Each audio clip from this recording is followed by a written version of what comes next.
Good morning and welcome to my first ever podcast. My name is Katherine Grayson from Southern Rock College. I'm 20 years old and the owner and writer of GraysonBlog, bringing you the latest in social media issues. Today we'll be discussing social media addiction. It seems like everyone's primary focus lately involves technology, smartphones, and social media sites. Maybe the focus on this aspect of our lives is too large. Have we lost sight of what actually matters? Today I'd like to focus on the development of unhealthy obsessions with social media sites like Facebook and Twitter. We'll look at the psychology of how and why people become obsessed and how to avoid this from happening to us. Let's talk about how many of us know someone who can't be without a smartphone out and open, who sits there scrolling Facebook news feeds constantly throughout work or class, or who updates statuses and uploads photos multiple times a day. I think there are more of these people around us than we think. Maybe you're one of them. I'm guilty of my fair share of technology dependence. I like tweeting around once a day and checking my Facebook a few times a day. But for many people, it has reached beyond excessive levels. It consumes their thoughts throughout most of the day and causes them mild to severe anxiety. Facebook addiction is not confirmed as an illness, but considering many of us can't go an hour without checking our Twitter, Facebook, Instagram, or Tumblr apps, it seems some form of a serious problem exists for many of us. Out of the 1.26 billion Facebook users in the world, 700 million of them are active daily, and 28% of users check their Facebook before they even get out of bed. The average time spent on Facebook per login is 20 minutes. When you think about it, an average of 20 minutes is quite a long time. Many people forget what they're even doing and sit scrolling through Facebook while they're supposed to be doing something else. Ever get that I just sat there for 10 minutes looking at my friend's photo album instead of writing my paper feeling? It becomes very time consuming because we lose track of time altogether when social media sites distract us. According to statistics reported from Social Times, the emotional toll social media sites take on us is real. They report that 66% of people have trouble sleeping after using social media, 45% of people feel worried and uncomfortable when they're unable to access these sites, and 60% of people feel that in order to get a break and deeply relax, they need to physically turn off their smartphones, tablets, or laptops. Otherwise, they're too distracted by notifications and too tempted to check in and scroll for the latest news.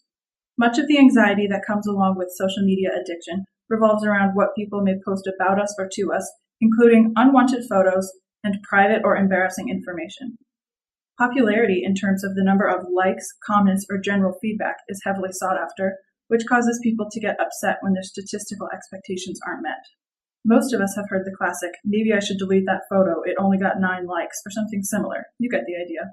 There are also issues of jealousy among couples and friendships involving investigating posts and private messages, so spying becomes very common and distressing for all involved. Honestly, most listeners can relate to some of these stresses previously discussed, though perhaps not on such extreme levels.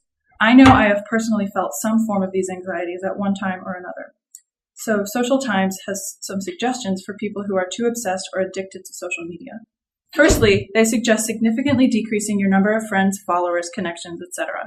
Psychologists have found that the mind is only able to handle 150 relationships at a time. Plus, with fewer friends, people do not need to worry as much about their information being shared as frequently to the wrong people. They may not need to consider so intensely what their posts will include for fear of what someone will think. Secondly, update your privacy settings. It can give us more peace of mind to avoid internet predators and to remember that only confirmed friends are able to view our locations, photos, and activities. Thirdly, set up your account settings so that you cannot be tagged in any photos or posts without you confirming it first. If you dislike the photo, you can decline the tag and also request that it be taken down through the site's administrators. When you combine these steps and think of how much other aspects of your life matter more, you will find that there's a lot of opportunity to take social media less seriously. It allows you to breathe a little easier. I took some of these steps, which definitely helped. I think that once people are able to focus less on how many friends they have, how many likes they get on their new photo post, or who their significant other communicates with, etc., they'll be able to remember that real friendships, family, education, work, activities, and their other interests are more important. Unfortunately, for some severe cases, these tips may not work as effectively as we'd like. These addictions and obsessions can go much further past the point of being helped with just a few steps. But for those of us who sometimes lack the focus we need and who find themselves getting worked up over things that shouldn't matter so much, there's a lot we can do to change and improve the quality of our lives. Hopefully this segment was able to get you all thinking and inspire you to step back and reevaluate the importance of social media to you. Check out my WordPress blog at katgrayson.wordpress.com for more social media issues and information.